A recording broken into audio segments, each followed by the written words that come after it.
First of all, we would like to welcome everyone to the ASLI Insights Series, Navigating Horizons, EU-Malaysia Relations and the Indo-Pacific Strategy. Today's event is jointly organized by the Asian Strategy and Leadership Institute, also known as ASLI, the Parliament of Malaysia, and the Jeffrey Cheah Institute, Sunway University. My name is Xiao Yu, and I will be your Master of Ceremony for today. Before we commence the event, I would like to kindly remind everyone to please ensure that your mobile phones are on silent mode, and let's embark on this journey of intellectual exploration. To begin with our program, I would like to cordially invite the Chief Executive Officer of Asian Strategy and Leadership Institute, Mr. Daniel Rahman, to deliver his opening remarks. Please welcome.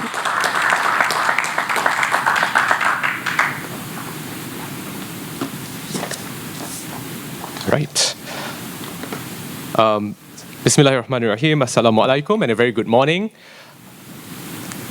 Yang Berhormat Senator Datuk Nur Jazlan bin Tan Sri Muhammad, Deputy President of the Senate, Tan Sri Razman Hashim, Deputy Chairman of Sunway Group and Director of ASLI Board of Directors, Honourable Jan Zahradil, Member of the European Parliament and First Vice Chair of the International Trade Committee, and our guest of honour, who we're very excited to listen from in a moment. Dr. Juraj Kodelka, the Ambassador of the Czech Republic, Professor Dato Elizabeth Lee, Group CEO of Sunway Education and a Director of ASLI, Professor Sibrandes Popema, our University President, Mr. Timo Guzman, Deputy Head of Mission, Delegation of the European Union, distinguished guests, ladies and gentlemen. First and foremost, our sincere apologies for the slight delay in the start. Thank you for everyone who's come on time as well as registered for today's event. On behalf of ASLI, it is my great honor to welcome all of you. We are gathered here to delve into a subject of profound significance, one that shapes the contours of international trade. Sounds like ChatGPT may have written part of this. But I assure you that we are definitely here for a very interesting conversation. I would like to, of course, extend our gratitude to the Parliament of Malaysia, Datuk Nur Jazlan and his team for making this event possible. Indeed, his presence and the support of Parliament are instrumental in enriching our discourse. Ladies and gentlemen, very briefly, this year marks a milestone for ASLI as we celebrate 31 years. Over 3 decades since its establishment, ASLI has been at the forefront of facilitating strategic policy discourse, fostering dialogues, not only that address current challenges, but also anticipate future trends. For those of you who follow Asian strategy, Indo-Pacific, some may even say that the term was not coined too far ago. In fact, when I met Excellency from the Czech Republic, he mentioned that we use Asia-Pacific. So I was saying Indo-Pacific, he was saying Asia-Pacific. So even the terminologies used are very interesting in that regard. You know, in the last year, we've had the privilege of hosting luminaries such as former Foreign Minister of Singapore, George Yeo, Nobel laureate, Professor Muhammad Yunus, and of course, Minister of Economy of Malaysia, YB Rafizi Ramli. And in 2024, we look forward to more such engagements with distinguished individuals to continue the enhancement of discourse in Malaysia, but also in the region. Today's lecture, if I may, featuring Honourable Jan Zahradil, promises to offer profound insights into the dynamic EU-Malaysia relations and the broader EU-Indo-Pacific strategy. The themes of connectivity, ocean governance, sustainability, and inclusive prosperity, among others, are not just abstract concepts, but integral to the future cooperation and relationship between those of us here within the region and the EU. And I'm very honored to be moderating the session later, and we look forward to questions also from the audience. On that note, I once again welcome all of you and look forward to the fruitful discussion. Thank you for joining us on this journey, and we look forward to hosting you in future events. Thank you. Thank you, Mr. Daniel, for your speech. Before we move on to the next session, allow me to briefly introduce our guest of honor. The Honourable Jan Zahradil is a Czech politician for the Civic Democratic Party, also known as ODS, and former president of the European Conservative and Reformist Party. He has been a member of the European Parliament since the Republic entered the European Union in 2004. Honourable Zahradil is a member of the International Trade Committee, serving as its first deputy chairman, as well as a member of the European Parliament ASEAN delegation. He was an advisor for foreign and political affairs to the Czech Prime Minister. As a member of the Czech Parliament since 1998 before the accession to the European Union, Honourable Zahradil represented the Czech Republic in 2002 Convention on the Future of the European Union and acted as the Czech Prime Minister's Sherpa during the Lisbon Treaty negotiations. In this current term, Honourable Zahradil was appointed as the European Parliament Standing Rapporteur in the EU Indo-Pacific Trade and Investment Strategy. He also serves as the co-chair of the Asia-Europe Political Forum, a network of Asian and European political parties established by the International Conference of Asia Political Parties, ICAPP. Following his lecture, there will be a Q&A session moderated by Mr. Daniel Rahman, the CEO of ASLI. So without further ado, I would like to welcome the Honourable Jan Zahradil on stage to deliver his speech.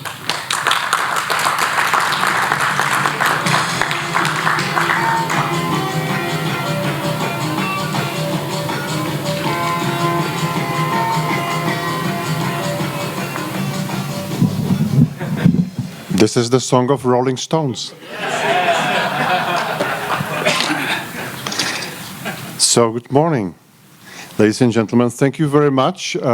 Thank you to all of you who helped to organize that event. I would like particularly to thank my friend, if I may say so, the Deputy Chairman of the Senate, Mohammed Nur Jaslan. We've had the first debate about this in April last year when we met in Singapore, and he came up actually with that idea, and we materialized that. So thank you again. Thank you, dignitaries, functionaries, and university board for doing that. Hopefully, we will have a good time. First thing I would like to say is that I was not planning to have a lecture. I would rather have an interaction.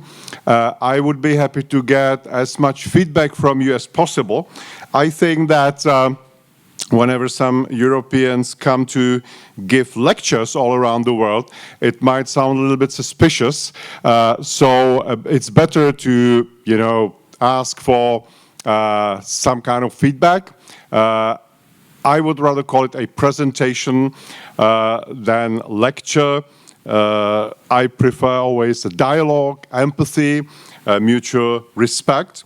And sometimes it's good to hear from the others what they think about ourselves, because what we think about ourselves, particularly in Europe, might be slightly different from what you think about ourselves. So if you give me some feedback from that point of view, I'll be absolutely happy.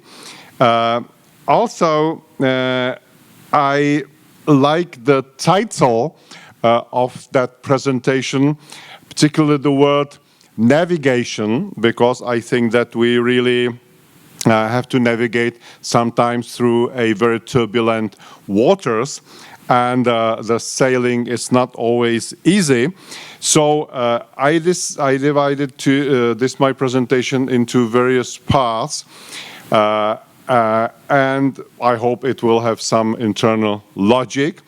And in order to assess where we are, where we have been, and where we can go, I think it's also at the beginning good to navigate you through a very complex and not that much easy power structure of the organization called European Union, one of whose institutions I have the honor to represent. But by the way, today I am not on the official mission. It's rather a personal, I wouldn't call it a private. We are in the European Parliament, which I'm a member of. We are approaching the end of our legislature. Next elections are scheduled for the beginning of June this year. So, as has been already mentioned, as a rapporteur for EU Indo-Pacific Strategy in trade and investment, I decided to make some last pitch and to travel throughout several countries, so Southeast Asia, also as a member of the ASEAN delegation or Southeast Asian delegation of the European Parliament, to de facto make an assessment where we have gone through recent or last 5 years of the current European Commission and the European Parliament. So the structure of my presentation would be, first I would try to navigate you a little bit, as I said before, through EU institutions and decision-making process, which is not always easy to understand. Then through, it has been already mentioned here, the Indo-Pacific Strategy of the European Parliament. Then we would touch closely the current state of play of EU-Malaysia relations and how we got there. Then maybe to put it into some wider context of our relations with ASEAN and to mention or to remind us about some facts and figures. And then we will try to look what's ahead of us. And I would be happy again to hear any questions, remarks, or whatever you would like to tell me. We can talk about everything according your wishes. I would be happy to respond if I know the answer, and we will see where it could lead us. I hope that it will be at least somehow entertaining. So, as has been said, I have been member of the European Parliament since 2004, so this is my 4th consecutive term. And European Parliament is one of, let's say, the 3 main power pillars of the European Union. European Union, as you know, is quite a peculiar body. On one hand, this is not a state, but on the other hand, this is not just the international organization or mere international organization, but something in between, with a very strong supranational dimension, but also with still very strong national jurisdiction. And that dichotomy is materialized also in a power structure of the European Parliament, where you have 3 or maybe 4 main institutions, but I will refer mainly to the first 3. On one hand, you have European Council, which is de facto representative body or assembly of national governments of member states of the European Union, composed of constitutional leaders, be it presidents or prime ministers. And of course, you have also a lower level of the council, ministerial level, which is Council of Foreign Affairs ministers, interior ministers, and other ministers, agriculture, whatever you can imagine. And that is de facto a body which represents national governments, national interests, and therefore sometimes it's in a bit sensitive relations with the other institution, which is strictly and purely pan-European, 100% pan-European, the only directly elected body, and this is the European Parliament, which I am member of, probably the most pro-integrationist body amongst all EU institutions that really pursues further integration, deeper integration, further shift of national jurisdictions upwards to the European level.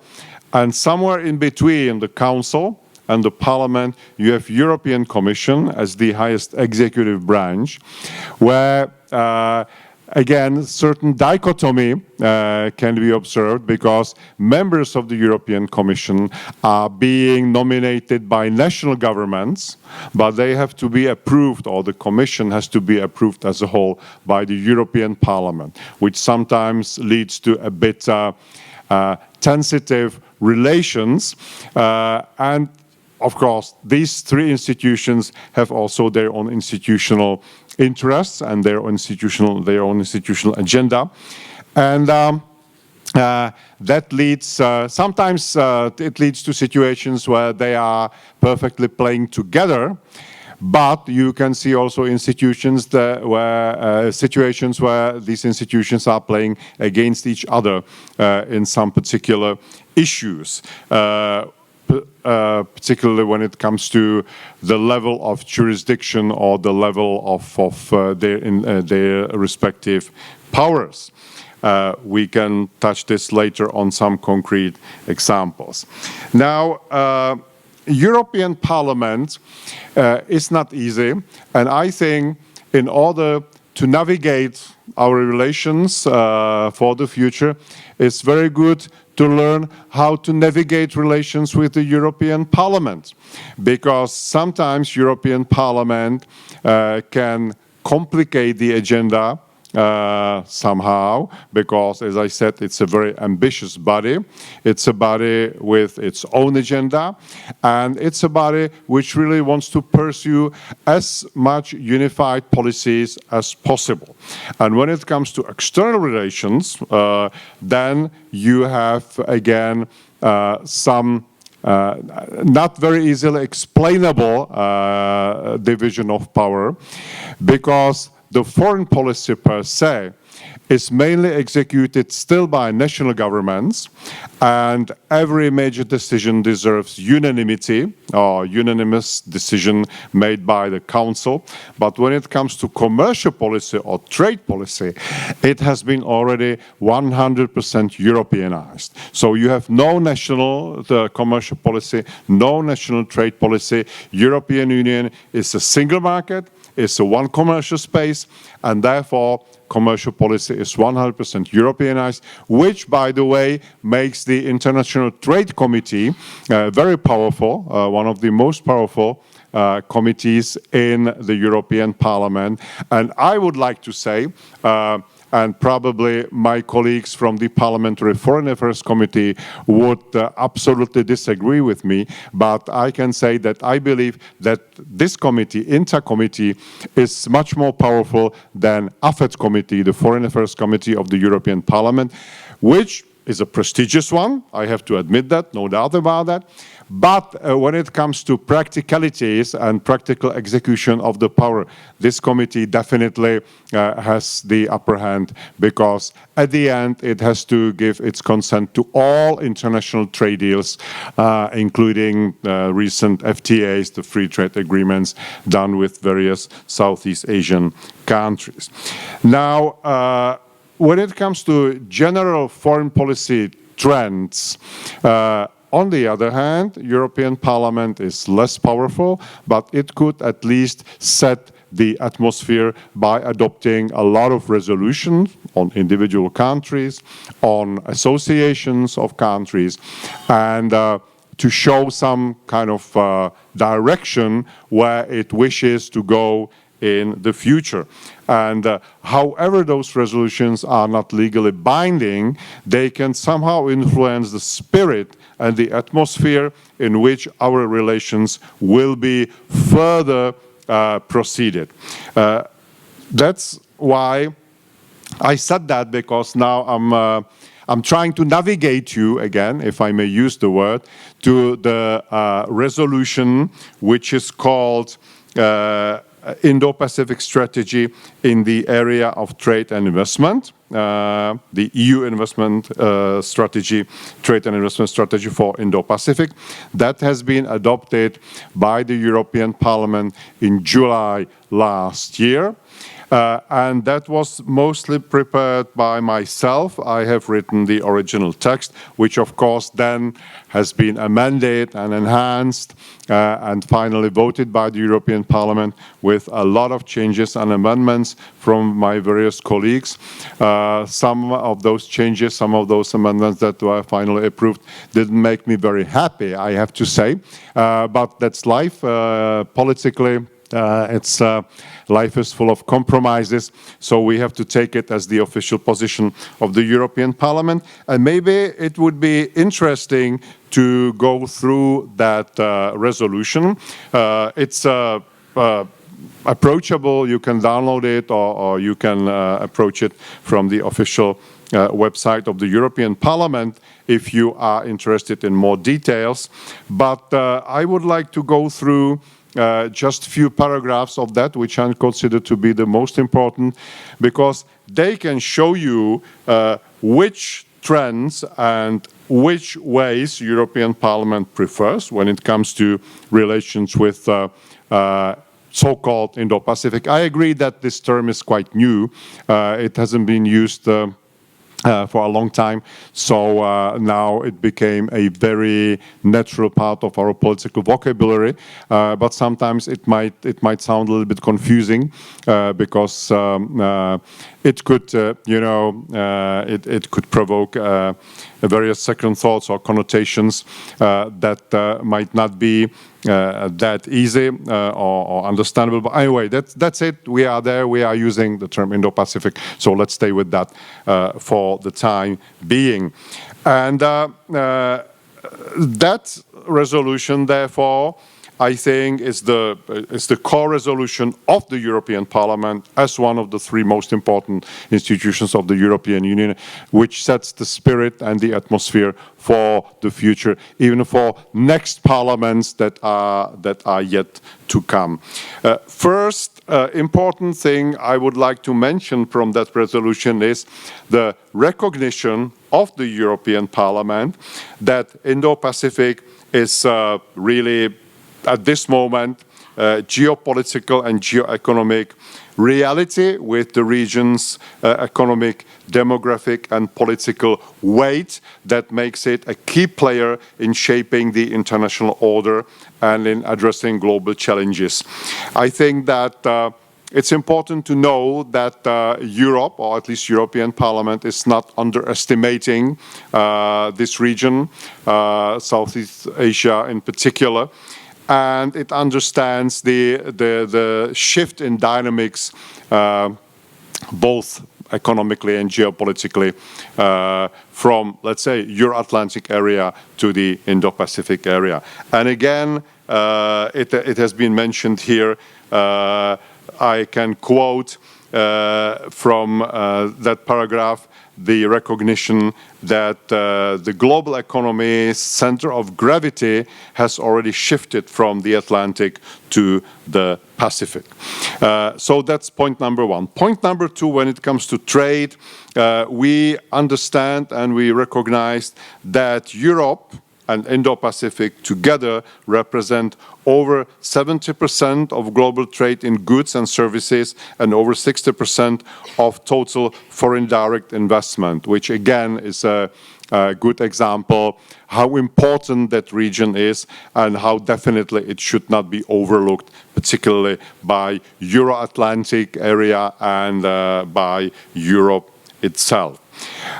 Unfortunately, when it comes to practicalities, I have to say with regret that Europe and European Union is a little bit lagging behind, because what we have here, what we have now is the situation where we have 4 bilateral free trade agreements, and I would say only 4, with Japan, Singapore, South Korea and Vietnam. We have 5 strategic partnerships with ASEAN as a whole, then with China, India, Japan and South Korea, and 2 so-called connectivity partnerships with Japan and India. And I regret to say that during this period, during the legislature of the European Parliament between 2019 and 2024, we haven't been able to conduct any new big trade deal with any Indo-Pacific country or ASEAN country or Southeast Asian country. Of course, we've gone through COVID that delayed the situation and process of some possible negotiations for a year and a half, at least maybe 2 years. But still, I think that if you compare it with the period from 2014, the previous one from 2014 until 2019, we were lagging behind at least a little bit, and it didn't send a good signal to the global community about our openness and about our willingness and readiness to go for, let's say, removing global trade obstacles and to promote more free trade with prospective regions of the world. And I have to be, having said that, I have to be a little bit more critical towards the European Parliament itself, towards my own institutions. Why? There is a situation which I described before, that European Parliament has de facto not very strong jurisdiction in the foreign policy issues, but very strong jurisdiction, very strong powers in the commercial policy issues and in trade policy. That leads to a situation that some of my colleagues, and I do not belong to them, but some of my colleagues are happy or are inclined or are tending to use commercial policy as the foreign policy tool and to come with more and more requests and requirements of non-trade character or non-trade nature being included as pre-requirements to trade deals. That, in my feeling, complicates the situation because not all our partners are ready to accept that. Some partners, some potential partners think that we de facto are trying to impose on them non-trade issues which might, under some circumstances, be even considered as a bit of interference of their own domestic, political or structural specificities, and therefore they are very sensitive to that. And I think that it is a task for the future Parliament to think twice about the practice and maybe to withdraw a little bit from that ambition and to come back to just purely trade agenda being marked probably by slogan that once we are talking trade, we should talk just trade and not, anything beyond that. We will see how it will work in the future, but I think that one of the reasons why we haven't been that much successful in conducting new trade deals is this particular one. And I'm sure that Malaysia knows something about that. Maybe we can touch that in the discussion. And I would be happy to get any feedback from you. Two new things which appeared in Southeast Asia and in Indo-Pacific region very recently, I have to tell you, are of the utmost importance and of a very strong interest for Europe. And these are two regional trade deals which present a very strong ambitions of countries in the region to integrate economically. And this is the CPTPP, the Comprehensive and Progressive Agreement for Trans-Pacific, and definitely the RCEP, which is a trade deal of ASEAN countries with Australia, China, Japan, Korea, and New Zealand.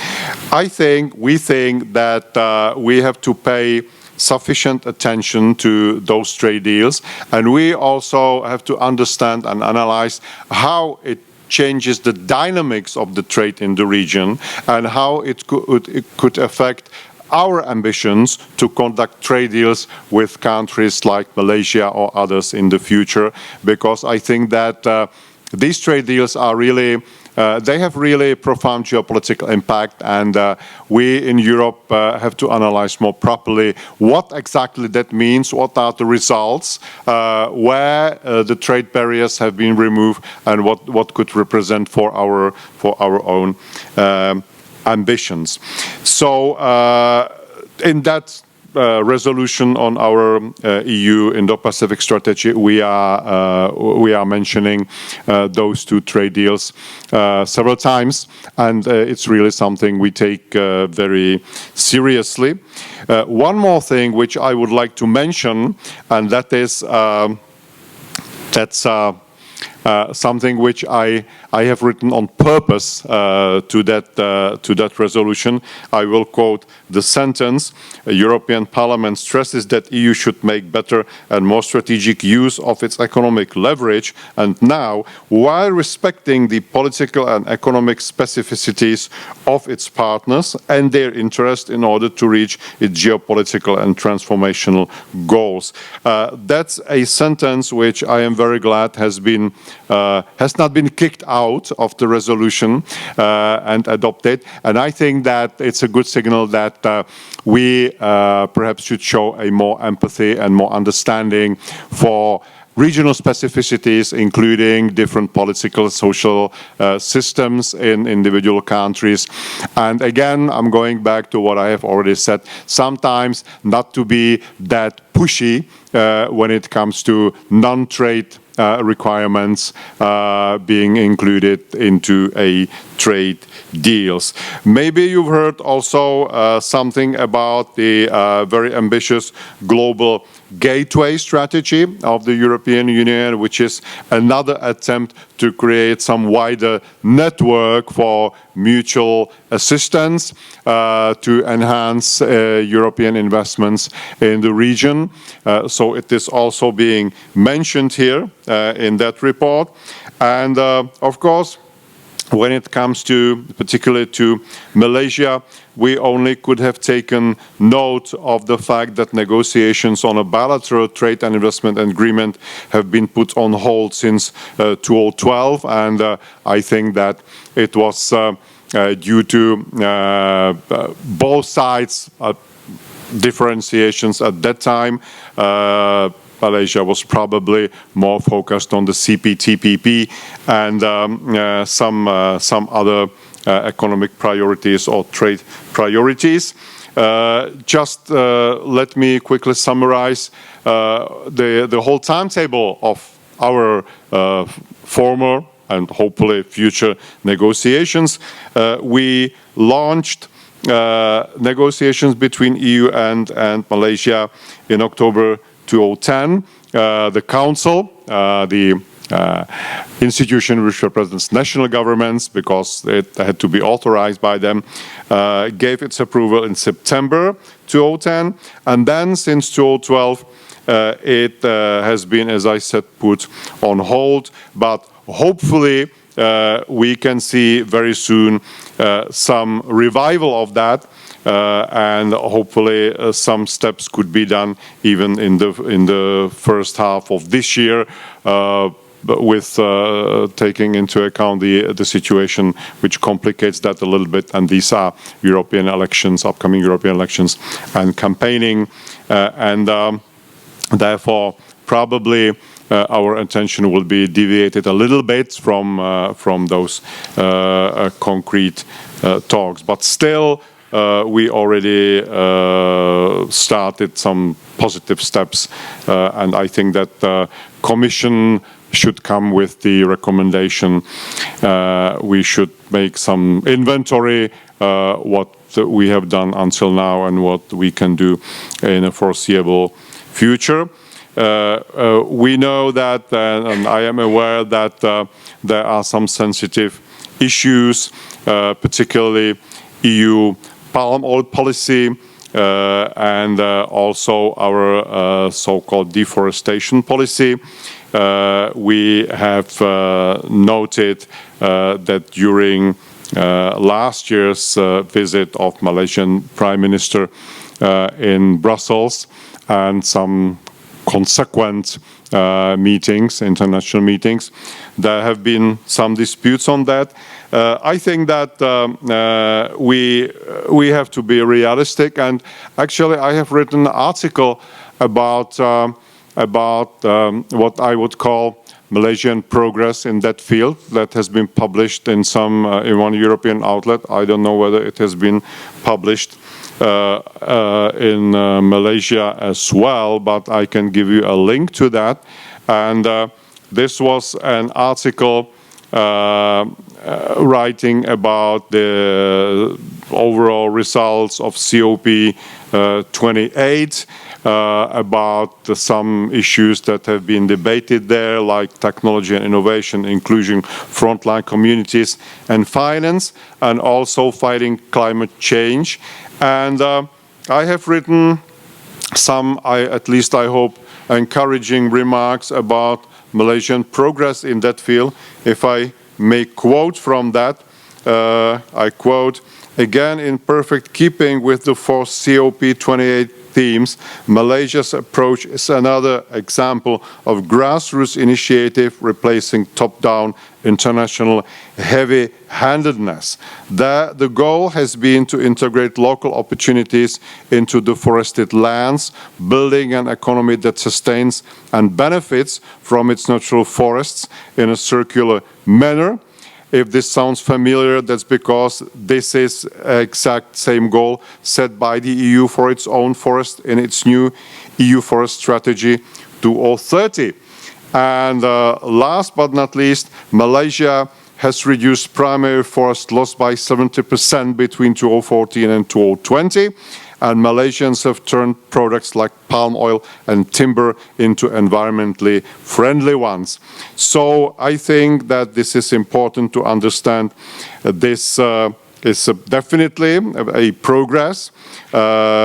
Countries' efforts to demonstrate that this is possible to earn economic growth with environmental sustainability is good, and I think that we in Europe and the West must learn from the experience and knowledge acquired in the global South. It's just one article in the international media, or at this moment in European media. I hope it will be reproduced in Malaysia as well. I was told that it's underway, but I was trying to set a positive spirit and positive tone for this particularly sensitive issue. So that is where we are now. I will not probably repeat, or maybe I could do that just briefly, some facts and figures about the level of our mutual trade, because even without having a proper free trade agreement, still amongst ASEAN countries, Malaysia for Europe stands very high. If you look at ASEAN as a whole, you have Vietnam, Singapore, Malaysia, Thailand and Indonesia, who are the EU main export and import partners for goods. When it comes to trade in services, again, top 5 partners for European Union are Singapore, Thailand, Malaysia, Indonesia, and Vietnam. So Malaysia is always there, you know, at the top of our trading partners, at least within the ASEAN framework. Our bilateral trade in goods equaled 50.3 billion in 2022. I still do not have last figures from 2023. EU goods imports from Malaysia stood at 35.6 billion in 2022.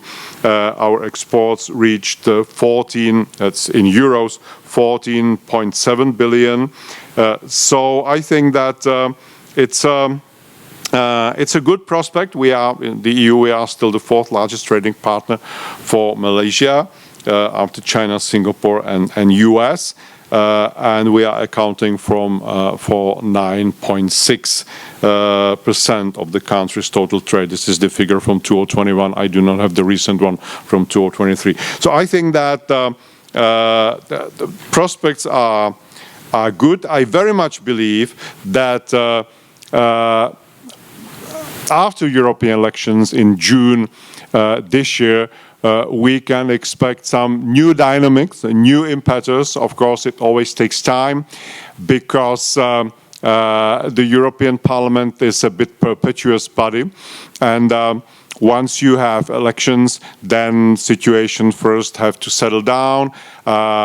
Members have to elect the new leadership of the parliament, the new presidency, to set up committees, then to approve the new commission as an executive branch. So before everything starts to work properly, normally, I think that it won't be probably before September, October this year. But after that, I very much hope that we can expect some new dynamics in our mutual relations. And again, it's good to understand to what we expect from each other. Where is desirable level of our mutual relations? I think that from Europe, as I said at the beginning, we fully understand what's going here, what's going on in the region. We fully understand the shift, which is gradual but seems unstoppable. We understand Malaysia's importance within the whole regional framework and its inclusion into those the important new trade deals and new tools of economic integration. We have, of course, some new, not very positive phenomena and developments in the world. If you compare that with the previous years, we have one war in Europe, we have one war in the Middle East, we have uncertainty over what's going to happen between China and Taiwan. We have, of course, some territorial, some instabilities or problems caused by some territorial disputes in South China Sea. So that everything creates a rather uncertain picture. And of course, in times of uncertainty, trade suffers first and foremost. So hopefully, also we as part of international community will be able to contribute positively that those problems will be sorted out in a peaceful manner as soon as possible. We also expect, like it or not, an event that will influence the global order to a large extent, and these are US presidential elections in fall, in autumn this year. So again, that will have some impact on the trade mood and atmosphere. And what we have experienced in Europe, I don't know what is your experience, but what we have experienced until now is a bit troublesome, because it seems that the international trade and generally trade deals became already a part of US presidential campaign, and that's not a question of just one party. It's a bipartisan issue. We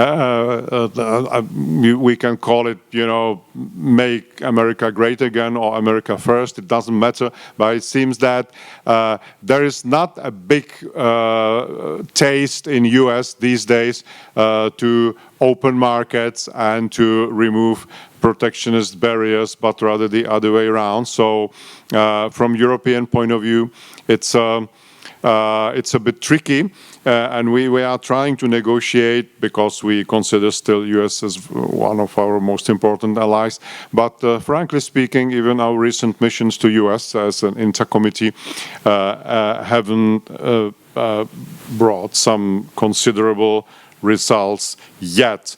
Anyway, we will see. We have to analyze properly what is ahead of us, and hopefully, even if we can different understanding and different perception of some particular international problems, it doesn't mean that we cannot find common ground and lowest common denominator in some others. I would wish personally, and this is probably my final wish for our common navigation to the future, I would wish again to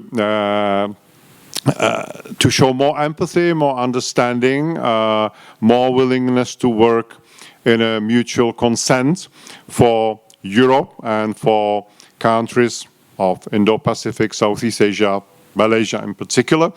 And we will see whether we'll be able to achieve that in the next legislature with the new European Parliament and new European Commission after 2024.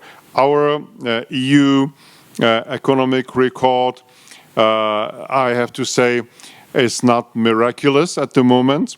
The economic forecast, the growth forecast for 2024 is just 1.3%, which again, if you compare it with other parts of the world, is nothing exceptional. Fortunately, we were able to curb inflation already, because during last 2 years we had in Europe we had serious troubles with inflation, mostly caused by disruption of the fossil fuel supply, which were caused by the Russian-Ukrainian war, but seems that at least somehow, not generally, but somehow it has been sorted out. Probably also what we can expect for the future European Parliament might be also some second thoughts about the timetable and the tempo and the speed of our Green Deal ambitions. You might have noticed that very recently there was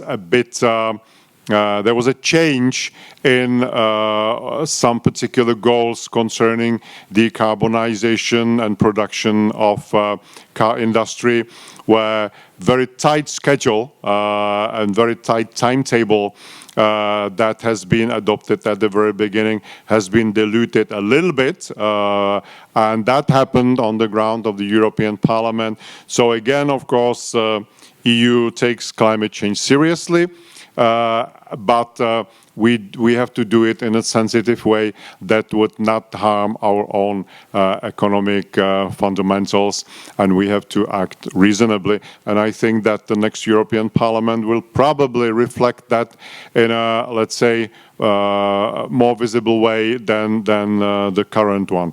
But we will see. Anyway, that's probably all for the beginning. I would like to thank you very much once again for your attention and for being here. I would like to thank organizers for getting this together. I appreciate that very much. I can recall at the beginning, it has been said that the former Singaporean Foreign Minister George Yeo was speaking from that very standpoint, and that somehow makes me very happy, because I met George Yeo in April in Singapore, and we had a very good conversation together. And I think that he's a very, very wise and analytically thinking politician. So it is my great honor to follow in his pathway. Hopefully I was able to cope at least a little bit. And we will see what you think about my presentation from your questions and remarks, and I'd be happy to listen to everything you say. You may disagree with me, you may challenge me, I will be more than happy, because this is the core of every democratic discussion. Thank you very much for your attention. Thank you, Honourable Jan Zahradil, for your insightful speech. Please take your seat on stage as we proceed to the Q&A session. Mr. Daniel, the floor is yours. Rolling Stones. Yes. Oh, thanks, buddy. We'll give Honourable Jan a moment to catch his breath after the very insightful presentation. So please join me again in a round of applause for him. Though if he ended by saying, whether he's sufficiently followed in the footsteps of George Yeo, I'll say that the challenge is yet to come, especially with the questions I believe will be coming from the floor. A couple of you have been messaging me questions, and they're very excited to ask. We also chose this song because I once heard that between the Beatles, whether they're overrated, you had answered that you prefer the Rolling Stones. And we know that you're also a rock music buff here, so that's really cool to know. Shall we begin? Yes, yeah? absolutely. You've had your cup of water? All right. So, members of the audience, I will invite you to ask your questions in a moment. But as moderator, I have the privilege to start things off, and if I may. So I'd like to start off with current issue which you had highlighted towards the end, especially with regards to the ongoing global conflicts. If I may, the EU High Representative Josep Borrell, who I trust you're familiar with, who is the Foreign Affairs and Security Policy VP of the EC, had once written, the way we deal with the crisis, the Israeli-Palestinian crisis, will define the EU's credibility and global role for years to come. He also said the two-state solution remains the only viable one we know. We must put all our political energy into achieving it. Now, Jan, with a large part of Southeast Asia being Muslims, and as you mentioned earlier, you spent a bit of time talking about how foreign policy and trade should not intertwine in that regard. How do you nevertheless see the EU's position on this issue influencing Indo-Pacific strategy? Well, I think that this is probably the issue we might find ourselves to not to agree very much, speaking frankly. I think that this has historical reasons. This has also emotional reasons. I can fully understand that the perception of roots of that conflict and of the overall situation between Israel and Palestine is different not only in Southeast Asia, but in many other countries of so-called Global South. And that has a lot of reasons we can talk about. Generally, European perception is historically and emotionally a bit different. If I should go state by state, you can also find some differences amongst European states, that's for sure. We are not pretty united, we are not 100% united. The part of Europe I am coming from, which is Central and Eastern Europe, would be probably always considered to be more pro-Israeli from historical reasons, connected with the World War II and with the Holocaust and with all that. I can understand that other societies in the world probably can see things differently. I think that basically what should be mentioned as a first and foremost issue is that European Union traditionally has been helping to Palestine autonomy, to Palestine authorities a lot by various types of assistance. It will not be stopped. It will continue. And the official position of European Union is in accordance with all, basic international fundamental resolutions, UN positions, and everything. And this is the two-state solution. You can find various accents, different accents for the case of individual member countries, but it is as it is. Probably there would be not perfect agreement between us or amongst us who is to be blamed first, who should be called to justice first, and so on and so on. But yeah, it is as it is, and I think that we, in this particular issue, I think we can peacefully agree that we might even disagree. All right, thank you for that answer. I'd like to move on to another point on. So you once mentioned in an interview that when it comes to China, unlike the US where it's geopolitics first, trade second, in Europe it's the other way around. And I remember reading that someone has said, I can't remember the name now, that the Indo-Pacific Strategy is a way to gate fence China from other political and trade interests. Could I get your thoughts on that? I don't think that it is entirely true, because I can quote some parts of that report, the EU Indo-Pacific Strategy in Trade and Investment, so-called my report.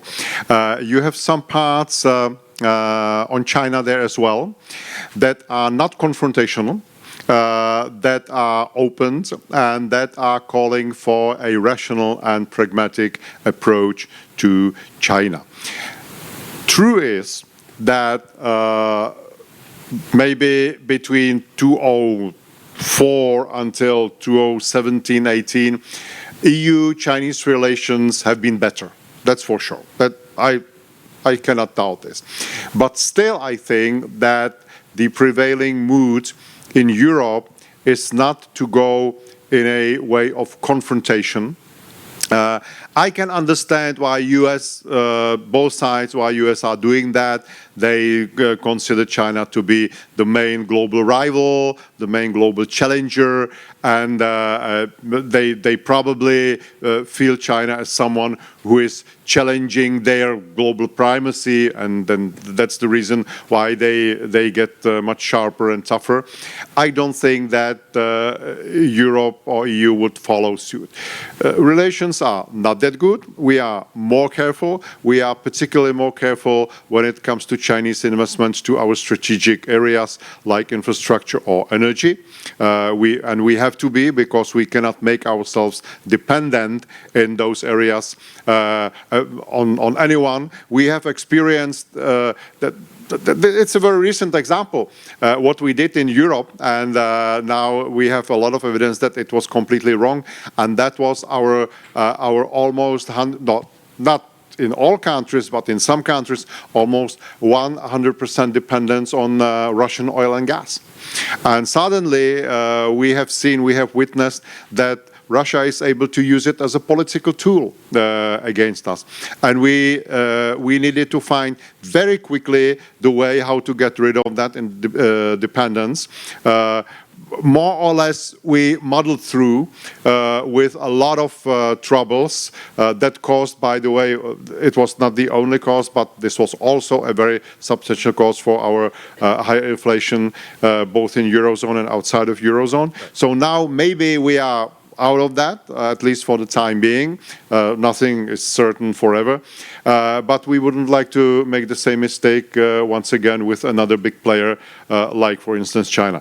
So yes, we are more cautious, but definitely we would like to avoid any confrontation, and we would like to have rational, pragmatic, and correct discussion with China. By the way, we have still, no one talks about that because it's not fashionable these days, but European Union have signed a strategic partnership with China, I don't know, 2004 or something like that. It's still there. It has never been, withdrawn. It has never been abandoned. Theoretically, it still exists. And also, we are not talking about decoupling like United States. We are talking about de-risking, which is much milder term, much milder vocabulary, and that means that we are ready for Chinese investments. We are ready to conduct trade, but we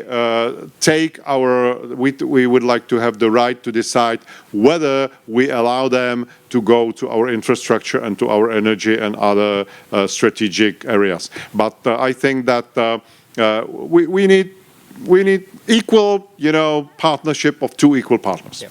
So a cautious harmony when it comes to this relationship. I can appreciate that. All right, I'll be opening the floor in a moment. Just before that, I've got one, even tougher questions. I know the first two have been quite, heavy in that sense, but the tougher one is Rolling Stones or Queen? Once again? Rolling Stones or Queen? I think that at the end, Rolling Stones. I like Queen as well, but I think Rolling Stones are more grassroots. All right. Yeah. And in the audience, can I see a show of hands? Rolling Stones? Very fast, bro. Queen? Oh, it's about 50-50.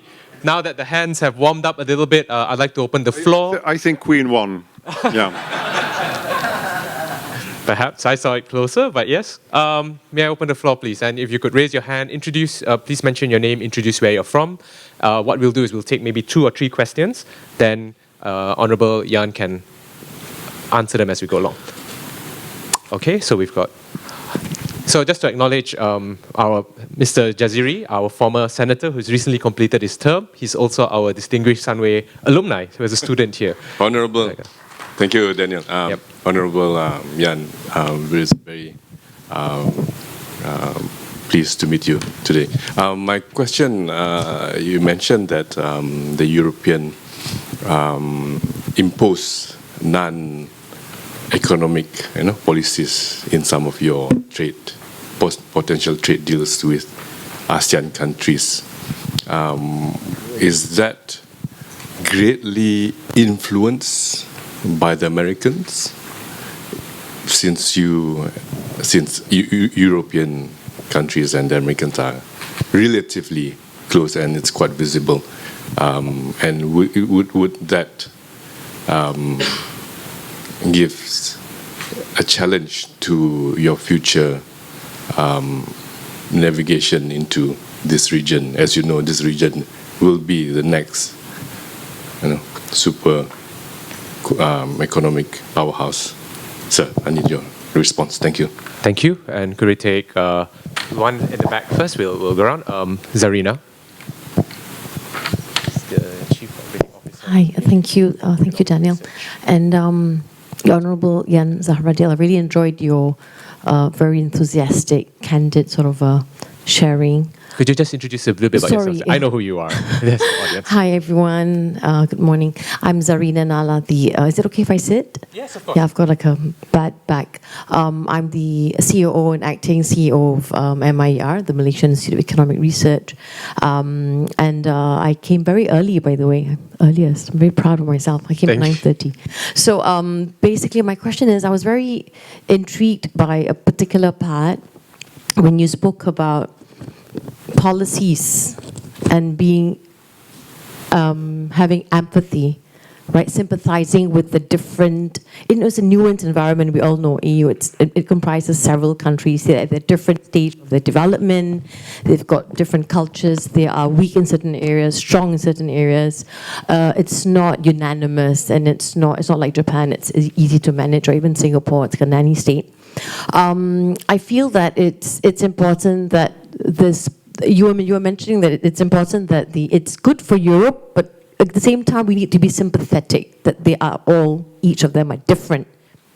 So how much support is there for this policy, for this philosophy of being inclusive, coming up with a policy which is sympathetic to the different members, and who's championing it, and what concrete steps are being taken to make sure that you don't have a policy which is good just for a few and the rest sort of tag along or struggle something, and you end up being a bully. Right. Sorry, I don't mean to say it. So take that back, the last statement. Thank you. We'll try to edit that out later. Maybe one more, then we can pass it over to... Yep, I'll take Jan. Yeah, the microphone's over there. Hi, good morning. Thank you for your talk. So I guess mine relates to what she was asking and what Dan was saying, because... a little bit of your background, Jan? Sorry, my name is Jan. I am doing my PhD on global studies at Monash, Malaysia. Yes, and I would like to interview you for my PhD if you're interested. Just saying. But I actually have 2 questions. One is probably more of interest to the audience, which is, could you explain how lobbying works, particularly for trade issues? Lobbying, how it works with the European Parliament. So I have an understanding of how it works with the Commission, but for the Parliament, I'm not so clear. Secondly is when you're talking about de-risking China, for example, in essence, it is a national security objectives. There are national security objectives coming into play. But you also talk about the importance of rule of law. How do you square and not wanting non-trade issues to interplay with trade issues? How do you square that when it comes to trade and investment policy issues? Thank you. Okay, thank you. We've got 4 very good questions.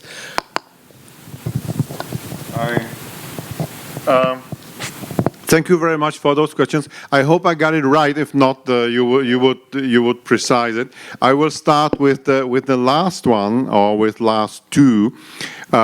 Lobbying in the European Parliament is a tricky thing, and it's very heavily regulated.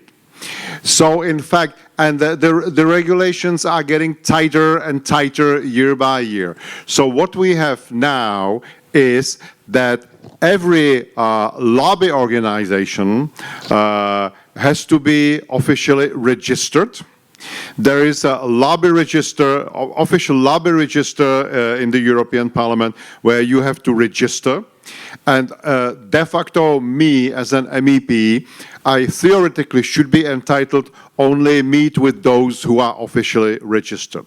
I should not meet those who are out of that official register. That might happen, of course. The thing is that anyway, being it the officially registered lobby or someone from outside, I am supposed, and this is a recent measure, I am supposed to write it down to my declaration of, how is it called, declaration of financial interest, something like that, where I have to somehow disclose all types of that kind of encounters that might influence my work as a MEP. The thing is that, for instance, being appointed a rapporteur for some file, I have to declare at the beginning that I have no vested interest whatsoever with anyone who might influence me directly or indirectly in my work by submitting some amendments or things like that. So it's really heavily regulated.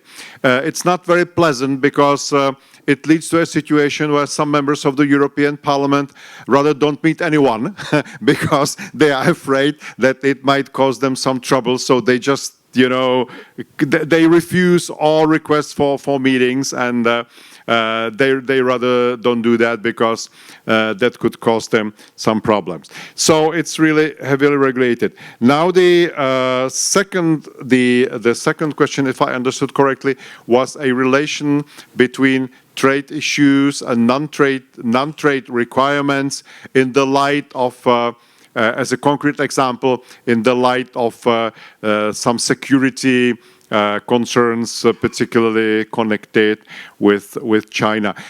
There is a mechanism in the European Union which is called foreign investment screening. That has been introduced only very recently, just a few years ago.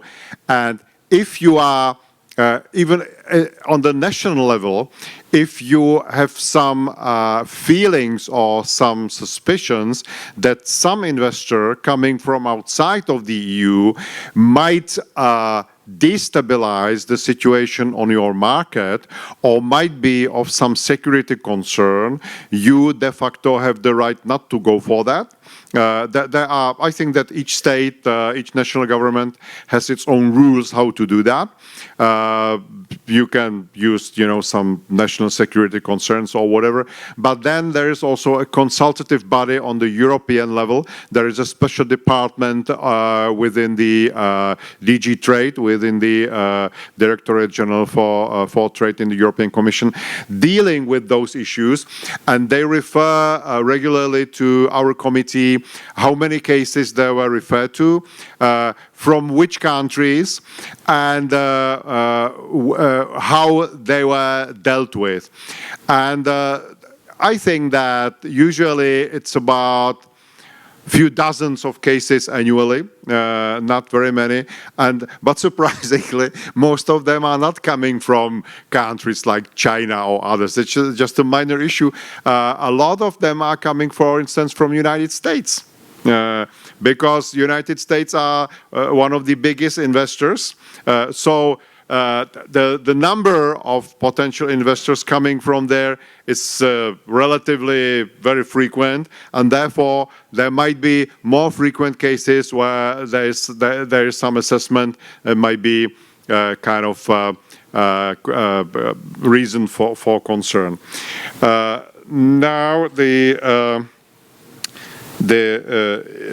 your question, if I took it right, was about how are the chances of that more inclusive or more empathic policies in the European Union in the future compared with some strict, look,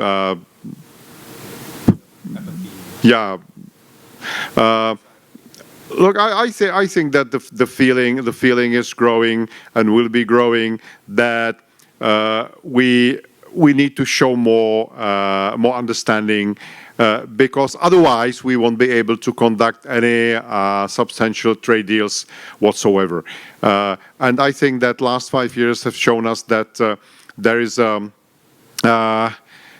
a substantial concern of some of our partners that some of our requirements, the EU requirements, might go too far and are undermining the willingness of our partners to go for some deeper or wider or more complex trade deal.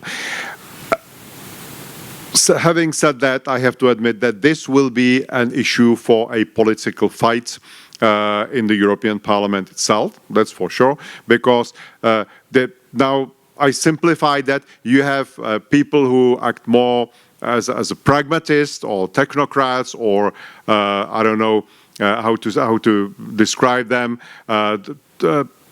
result-oriented people, and who say trade is trade, let's talk trade, let's not, contaminate it with, I don't know, human rights issues and things like that. No secret, I belong to that part. Then, of course, I have some other colleagues that are of a different opinion and that really believe that trade policy should be used as a foreign policy tool in order to influence the situation in other countries when it comes to what they call good governance, human rights record, you know what I mean. So, and we are clashing each other, and who wins? It's still uncertain. I would say that at the end it would be some compromise again. But I think my feeling, I take it as my personal, expression, my personal opinion. My feeling is that we went too far, and we should withdraw a little bit from our pre-requirements, pre-conditionalities for starting or triggering any new trade negotiations.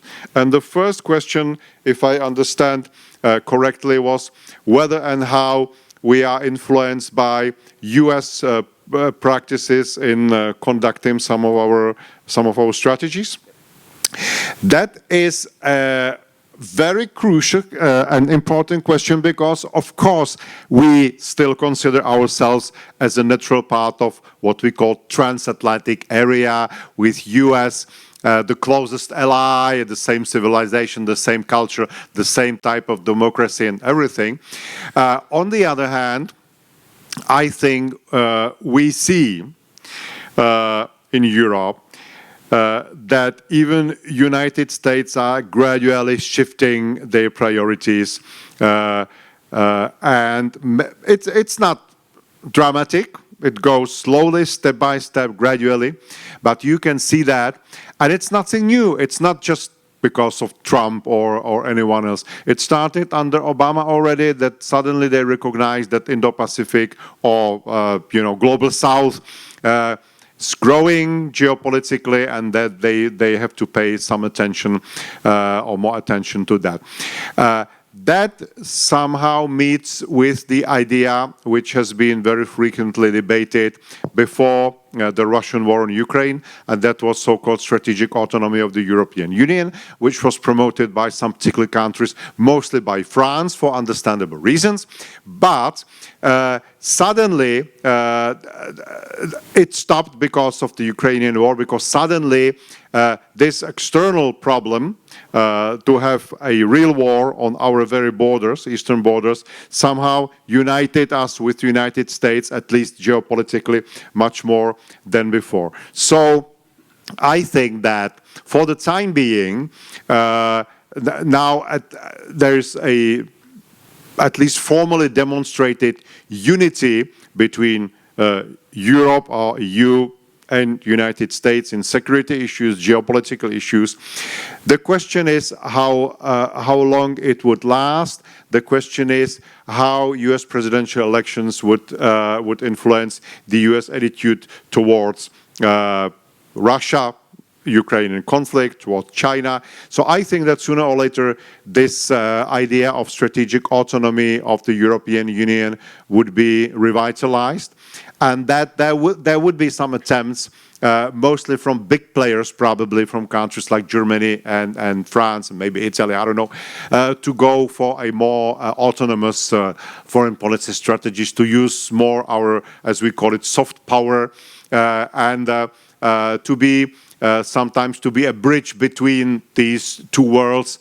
That perfect example we had already debated is China, where definitely European approach these days is different than it used to be, but it's not copy-pasting US approach. So I think that it's a very good example. In trade issues, I'm a bit afraid that US whoever wins the elections, US are approaching a period of more trade isolationism, more trade protectionism, less globalization.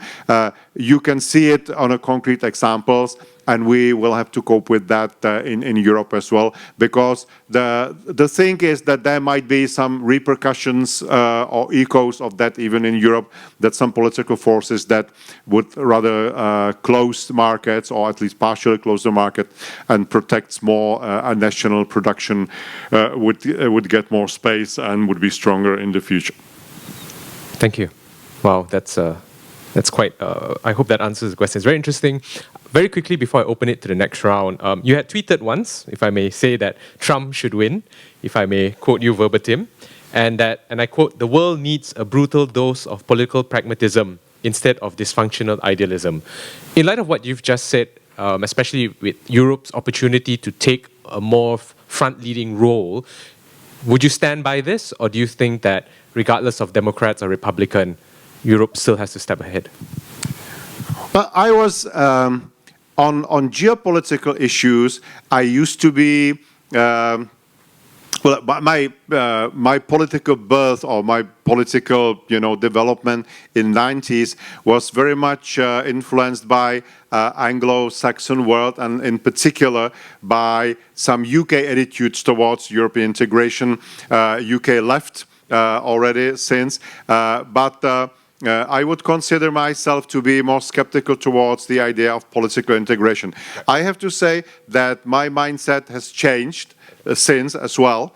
I believe that at least when it comes to what we call strategic autonomy, it would be worthwhile for Europe to develop some autonomous strategies worldwide, regardless of what perhaps United States think. I'm no personal fan of Trump. I have no illusions about the personality and about his political style and about his business practices and everything. But I think that he might shake somehow the status quo, and I believe that it would be necessary because it would lead us in Europe to go for some more autonomous thinking about some geostrategic things, important things, relations with Indo-Pacific, relations with Southeast Asia, relations with China. What I think. Oh, thank you. Professor Chandra, gentleman. And thank you for following me on Twitter. You're most welcome. So one gentleman, and then we'll come with Prof. Just to take note of time, we've got about 15 minutes left for the Q&A. So slightly more brief comments and quick responses. Thank you, Excellency. Your presentation is very good. I'm a trade economist. I drive Jeffrey Cheah Institute for Southeast Asia, and I am an advisor to the Cambodian government for trade, and also advise ASEAN Secretariat. I have many questions to ask, but I will take two questions. One is, we need international order, and we set up WTO, UN, and then use that to build our trade integration framework. But recently, all these institutions are breaking down, which basically means the diplomacy is breaking down. So when the diplomacy breaks down, we're going to see more wars, more conflicts there rather than diplomacy. So we're actually observing that. And one, what is your opinion that diplomacy is becoming more important and international order is very important? And how important is rule-based trading area is important? And without rule-based trading area, we will reverse the order that's been set up by the Indo-Pacific Strategy set by US. Political economy, other issues, rather than trade. Because when you set up international order, trade comes the first agenda. And trade is very important. We grow, and Asia and East Asia is the center of growth because we adopted the rule-based trading area. So this goes back to my second question. We had a senior official meeting in Lao Prabang in Laos, setting up the 2050 vision for AEC. I was part of that. And the 2050 vision requires us to think ASEAN centrality and to bring all these free trade agreements together. The problem we had was the Indo-Pacific strategy.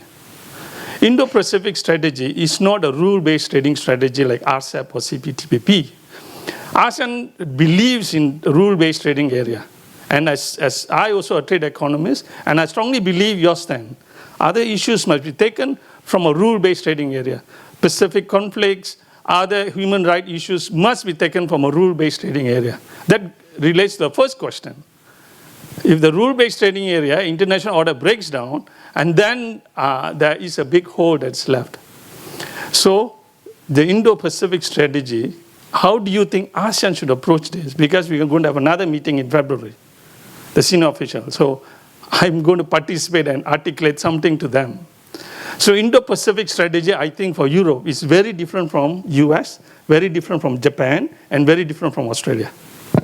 And I think we're going to align ourselves much more closer to European Indo-Pacific strategy, the strategy that you put up, which actually enforces trade, but creates a lot of water for us. A lot of non-rule-based activities, including the carbon border trading adjustment and the security human rights issues. How do you think ASEAN need to handle this if you're going to bring Indo-Pacific strategy into our 2050 vision? Thank you. Thank you, Professor Chandra. Gentleman in the blue.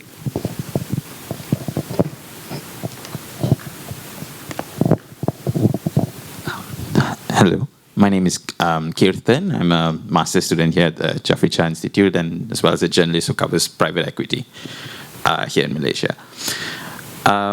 My question is related to the EU expecting non-trade elements in their policy decisions. So, if not for trade, if not to be included in trade policies, where do you think there's a better way? If so, what is the better way to push for the non-trade elements that the EU wants? And has there been? I'm guessing there has been instances, but how open is the EU to Indo-Pacific countries counter-requesting non-trade elements in their, in the agreements? Has that been happening? How much has that been happening? Yeah, those are my questions. I hope I'm clear. Yep. And Professor Popper, would you like to ask a question now? Yep, the microphone's coming.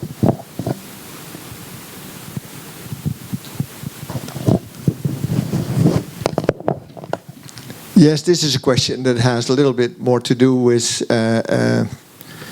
European Union and the different countries. And, you know, when you're talking about trade agreements between European Union and other areas, we know at the same time every individual country is going out and tries to make trade agreements with other countries.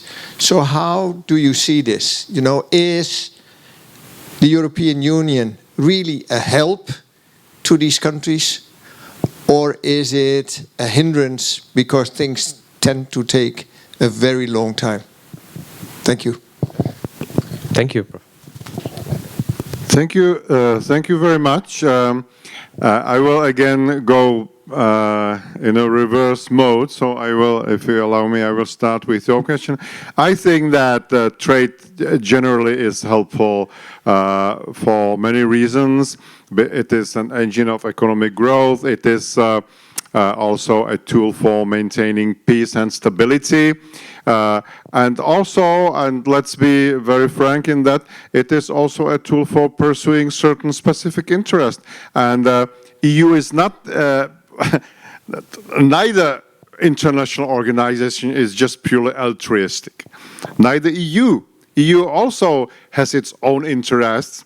EU also wants to dominate in certain areas, or at least keep its strong position in certain areas, and that's only natural. And this is also definitely, this is reflected in those trade negotiations and in some trade deals in particular.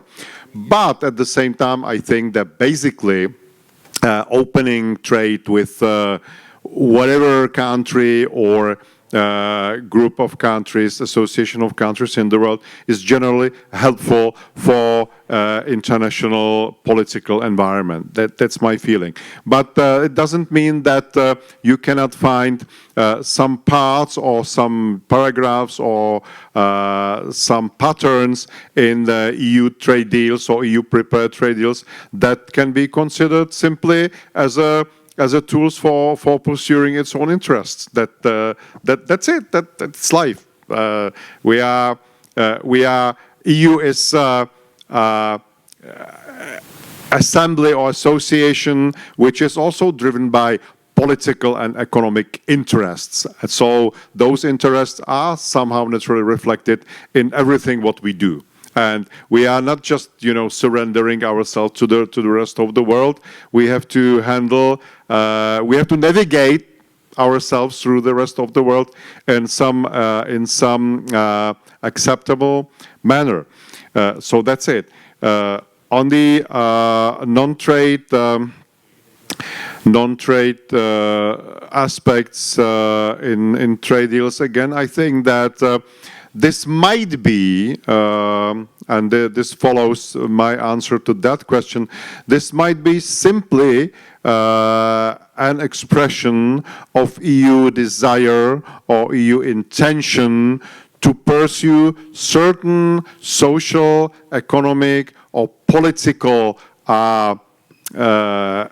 establishment to be enlarged for more countries or to be somehow exported to the outside world, which not always is being met with gratitude and with positive feelings from those countries, because sometimes it might trigger even some resentiments of bad old colonial times and of too much of an interference into some domestic specificities, particularly when it comes to, I don't know, some minority rights issues and other things. So I think that we really have to be careful. We have to take countries case by case. We have to understand what is the tradition of this country, that country, where it stems from, what was the history, what are the sensitivities, and not just roll over,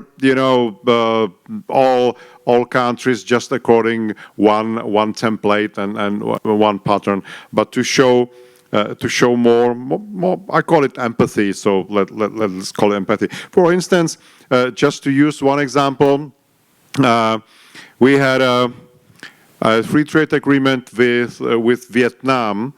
And one part of that trade agreement is also creation of so-called domestic advisory groups that should advise the Vietnamese government how to pursue development in some particular areas. And that simply creates problems because we all know that Vietnam is a different country. It's a one-party rule. It's that they are not used to that. So even if we included this into the deal, we all know that it's a bit of hypocrisy from our side, because they of course create that the AGs, the domestic advisory groups, but in fact that they won't be genuine. It would be a bit kind of, fake structure, which is created only to fulfill the precondition in the treaty. But the real reason why we put it there is not being fulfilled, and that makes them pretty much redundant. So that's one concrete example why I'm saying that we should be more respectful, more sensitive to some particular individual specificities on each and every country. And on international institutions, domestic order, rule-based order, I can agree with you that some global institutions like UN or WTO seem at this moment to be pretty dysfunctional, but I still believe that they have a great value per se. They should be kept, they should be maintained. If possible, they could be and should be improved. If not, if we don't find an agreement how to change their internal functioning, just let it be. But they are valuable. We have to have them. That's necessity. We can criticize them whatsoever, but they are, I think, crucial for, at least, if for nothing, at least for communication, exchange of views, for us to see where is the majority opinion on this or that particular issue. So we should stay with that. On strategies, or whether Indo-Pacific strategy is contrary or in some conflict with general or universal rule-based order. Well, I think that if you compare a strategy and a trade deal, or any deal, to a literature, then strategy is a poetry, while trade deal is a prose. And you can write everything to the poetry. You can be, emotional, sentimental, unconcrete. You can use all instruments that are being used in literature. But when it comes to the situation that you have to transform the strategy into reality, into real words, into a treaty, then it comes hard times, because then you go down from poetry to prose, and you have to use a very boring and sometimes very technical language of paragraphs and everything. So yeah, might be that we have one strategy on Indo-Pacific, United States have different, Japan has a third one, but when we get together and when we want to find some way how to codify that legally, then it comes the real negotiation, and we go from poetry to prose, and we will have to find a technical language of paragraphs how to do that. Much less probably attractive, much less interesting for political debates, but it is de facto a core of diplomacy. That's my feeling. Right. Thank you. We've got 5 minutes left. I'm just going to ask one last very quick question, so I have to close the floor to the audience. The question is, with the EU elections only 6 months away, as you've mentioned, what are your thoughts on the more right-leaning groups gaining ground in the European Parliament? And how do you see this impacting EU's position on trade and thereafter? Also mindful of this because the same trends you can see happening in Malaysia as well. Well, I think it is going to happen. Those, as you put it, more right-wing group, they will gain a ground, that's for sure. They will not prevail in the European Parliament, so I don't think that there would be any revolution. I think that so-called mainstream parties will still prevail and will have some majority in the European Parliament. But on the other hand, it will be a signal that the political atmosphere is changing, and there has to be some reaction from the mainstream on that. Otherwise, mainstream will be losing ground, and more, let's say, or stronger voices, more radical voices will be getting ground, and we can see that in the United States, where it's already happening. So I think that this is the signal for mainstream to change a little bit. True is, unfortunately, that some of those right-wing groups, not all of them, but some of them, are not very trade-friendly, that's for sure. But not all of them. I think that you can find some of them that just on the contrary are promoting free trade even more than the mainstream. So it's not kind of a unified group. They differ from country to country. But yeah, there will be, I don't think there will be general change or revolutionary change in the political landscape of the European Parliament, but definitely there will be change in the atmosphere. All right, interesting time to come. Ladies and gentlemen, on that note, please join me in a round of applause for the Honourable Jan Zahradil. Thank you. Thank you very much, and I hope you enjoyed the Q&A session. On that note, I'll pass the floor, hand the floor back to the MC. See you. Thank you, Honourable Jan and Mr. Daniel. That was indeed an engaging discussion. May I ask you to kindly remain on stage, and I would like to invite Tan Sri Razman Hashim onto the stage to present the token of appreciation to our guest of honour.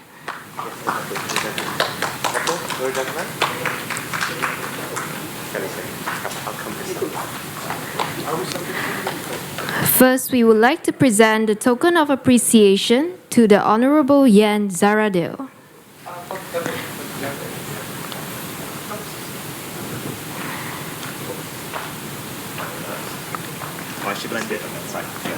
So, yes, so this is for Jan. You have to give it to country, right?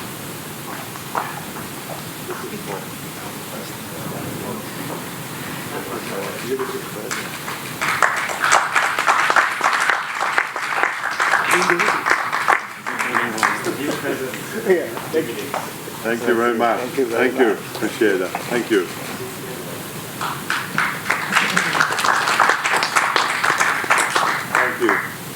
Thank you again. Thank you. Thank you for leading the discussion.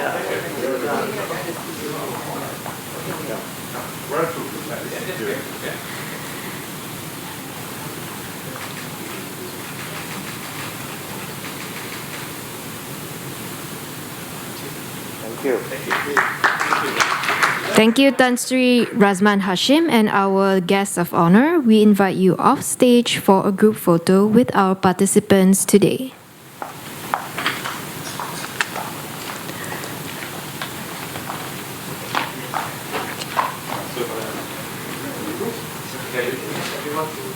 Everyone to the stage. For the audience who are seated beside, can we kindly move to the middle of the hall and fill up all the spaces? Thank you.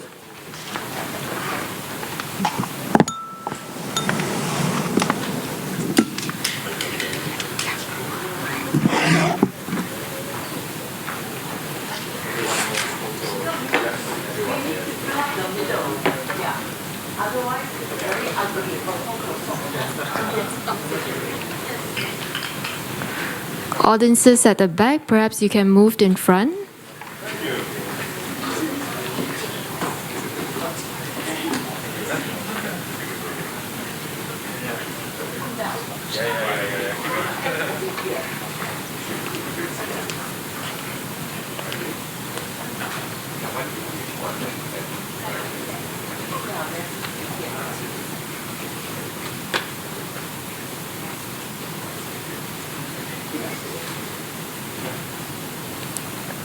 All right, everyone is seated. Photographers, are we ready? Okay, on a count of 3, 2, 1.